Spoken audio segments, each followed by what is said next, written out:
संजय जी, आप साहित्य सृजन में भी जुड़े हुए हैं, एक उद्योगपति होने के अलावा भी, और ये कैसे हम कैसे इसको समझें कि एक उद्योगपति का रुझान किस तरह से होता है और उसकी साहित्य को किस तरह की आवश्यकता है आज के इस दौर में? देखिए, आप उद्योग, समाज, साहित्य और शिक्षा, ये सारी चीजें जो हैं, हम लोग अगर उसको इन टोटलिटी कंप्लीशन अगर आप देखो, इट्स ए फुल साइकिल। आज कलकत्ते के जितने प्रोग्राम्स होते हैं, डिबेट्स है, क्विजेज हैं, उन सब में हम जुड़े रहते हैं। आज कलकत्ता डिबेटिंग सोसाइटी का प्रोग्राम है, सेंट जेवियर्स में डिबेट्स होती हैं, कलकत्ता इंटरनेशनल क्विज प्रोग्राम हुआ, जितना कुछ है उसमें हम जुड़े हुए हैं। इसके अलावा यहाँ पर जितनी इवेंट्स होती हैं, कल्चरल इवेंट्स, हमारे काफी मित्र हमें सब अभी यहीं पर चारों तरफ हैं, उनके जो भी प्रोग्राम्स होते हैं, हम लोग उसमें यही हमारा प्रयास रहता है कि हम उनके साथ जुड़ें, और वो भी जानते हैं कि हमें जब अप्रोच करते हैं तो हम लोग उनके साथ जुड़ने का प्रयास करते हैं। तो हम लोग सोसाइटी के, we are part of the society and it is an inclusive society, जहां हम लोगों को साथ सबका मतलब समाज और साहित्य, शिक्षा, स्वास्थ्य, आपने जो ये कहा कि कैसे आप कला के क्षेत्र में आज के यहाँ जितनी आर्ट एग्जीबिशंस होती हैं, नए नए कलाकार आते हैं, तो वहाँ जहाँ जहाँ पॉसिबल होता है हम लोग ट्राई करते हैं कि हम उनके साथ जुड़ें, उनको प्रोत्साहन दें। म्यूजिक के बारे में अगर आप बोलें तो कलकत्ते में जो यहाँ बड़े बड़े सुधीगण बैठे हैं, एक डोवरलेन म्यूजिक कॉन्फ्रेंस होता है, जो दुनिया में विश्वविख्यात डोवरलेन म्यूजिक कॉन्फ्रेंस है। डोवरलेन म्यूजिक कॉन्फ्रेंस में मेरे ख्याल से कोई भी ऐसा म्यूजिशियन नहीं होगा जो वहाँ पर उसके मंच पर आकर गाने में अपने आप को गर्व और गर्वान्वित महसूस करता है। लोग उसका रात भर जैसे होता है, पूरा प्रोग्राम रात को स्टार्ट होता है और सुबह तक चलता है। कई बार तो मुझे फ्लाइट्स में कई लोग मिले, क्योंकि उसका प्रोग्राम फिक्स होता है 22 जनवरी शाम से शुरू होता है, 25 जनवरी तक चलता है। तो लोग डोवरलेन म्यूजिक कॉन्फ्रेंस के लिए भी कलकत्ता आते हैं, इस तरह के भी प्रेमी हैं। तो मुझे बड़ी खुशी है कि मैं उसके साथ भी एसोसिएटेड हूँ as a patron Dover Lane music conference में। मैं सेंट जेवियर्स यूनिवर्सिटी के गवर्निंग बोर्ड में भी हूँ। तो इस तरह से शिक्षा के क्षेत्र में और बियॉन्ड बिजनेस, आप जिसे कहते हैं मैनेजमेंट एसोसिएशंस में, कि हम लोग कैसे किसी चीज को आगे प्रेजेंट करें। आज गवर्नमेंट के पास भी अगर आप जाते हैं और अपनी प्रॉब्लम ही लेके जाते हैं तो कोई आपसे बात नहीं करना चाहते हैं। लाइफ में कहावत है कि अगर रोते हुए गए तो मरे की खबर मिलती है। तो आप अगर जिंदगी में मुस्कुराते रहें तो हर एक आदमी एक मुस्कुराते हुए व्यक्ति से ही मिलना चाहता है। किसके जीवन में प्रॉब्लम नहीं है, सबके लाइफ में 1000 प्रॉब्लम है, पर अगर आप उसी को पॉजिटिव तरीका से लेंगे, दूसरा आपसे मिलना चाहे, सबसे बड़ी बात, you have to radiate happiness. Life का अगर प्रिंसिपल यही है, जैसे आप कहते हैं कि ग्रॉस नेशनल हैप्पीनेस, आपके जिंदगी का मंत्र यही होना चाहिए। आप मुस्कुराते रहे, अगर आप जिंदगी में पॉजिटिविटी रखेंगे तो लोग भी आपसे मिलना चाहते हैं। आप रोते हुए रहेंगे तो रोते हुए व्यक्ति से कौन मिलना चाहता है। तो आपको जीवन का मूल मंत्र ही चेंज करना है कि मेरे को ग्लास आधा खाली नहीं देखना है, जिंदगी का ग्लास फुला होना चाहिए। संजय जी, वैसे तो आप एक उद्योगपति हैं, लेकिन आप बात यहाँ पर एक मोटिवेशनल स्पीकर की तरह कर रहे हैं। नहीं, मैं तो जिंदगी का सत्य बता रहा हूँ। तो इसका मतलब ये हुआ कि क्या ये साहित्य का असर है, जो साहित्य साधना आप करते हैं? देखिए, अगर मैं उद्योग में नहीं आता तो मैं खुद कवि बनता।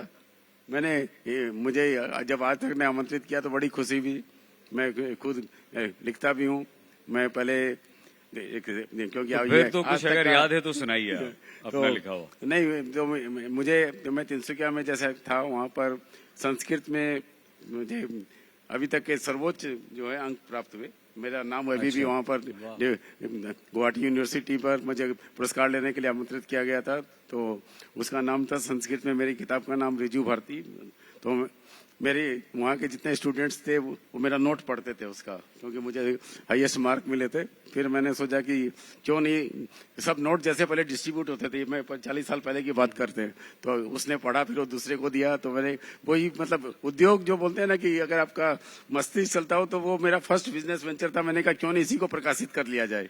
तो वो मेरी प्रथम, अगर आप बोले तो बिजनेस वेंचर था, कि मैंने उसका नाम 5 रुपया 50 पैसा रखा। यहाँ पे कलकत्ते में मैं उसका हाथ से मैन्युस्क्रिप्ट लिख के भेजा करता था, उसका ड्राफ्ट प्रिंट होके आता था, और फिर वो पुस्तक निकली, रिजु भारती परिषद उसका नाम है। तो उसके अंदर में जो है, आज भी कई लोग, तिनसुकिया में वो किताब अभी भी चल रही है, is a part of that book. तो संस्कृत के अंदर में और हिंदी साहित्य के, मैं तो आज भी कहना चाहता हूँ। अभी थोड़े दिन पहले मैं वाशिंगटन में गया था, मेरे मामा जी वहाँ काफी बड़े डॉक्टर है मैरीलैंड पे, उनका 80th बर्थडे था। सबसे बड़ी आश्चर्य की बात हुई कि वो बर्थडे उन्होंने दुर्गा टेम्पल में बनाया, वाशिंगटन डीसी के अंदर। और उनका पोता, ग्रैंडसन, जब आया डायस पे तो उसने संस्कृत में वो अपना वक्तव्य रखा। तो आज वॉशिंगटन डीसी में जाकर अगर हम संस्कृत सुनते हैं तो आपको कितनी खुशी होती है। आज हमारे घर में अपने बच्चे हिंदी में बात भी नहीं कर सकते हैं। मतलब आज ये सिचुएशन आ गई, तो आज तक ने जो बीड़ा उठाया है कि आज आप समाज के सभी तबकों के लोगों के साथ बैठे हैं और बातचीत कर रहे हैं, इसके लिए मैं आपका बहुत बहुत धन्यवाद देना चाहता हूँ।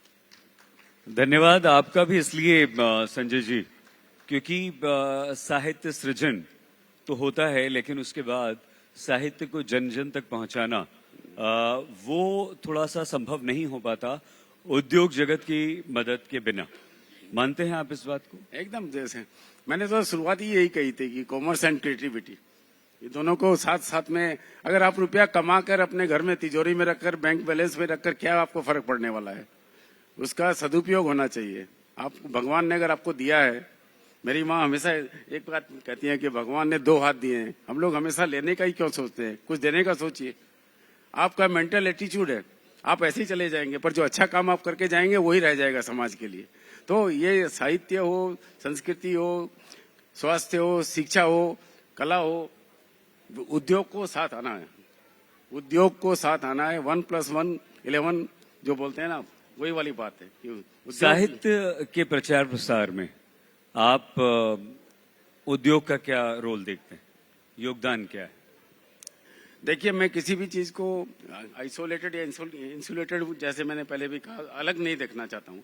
आज साहित्य के क्षेत्र में अगर कहीं जितने कोई प्रोग्राम होते हैं, कोई लिटरेरी फेस्टिवल हो रहा है, कहीं कुछ वो हो रहा है, तो उसमें अगर जहाँ कोई हम लोगों को सदुपयोग, अगर अपॉर्चुनिटी मिलती है उसके साथ एसोसिएट होने का, तो हम लोग हमेशा आगे रहते हैं। उसके कुछ भी वैसा इनिशिएटिव होगा तो हम लोग जरूर।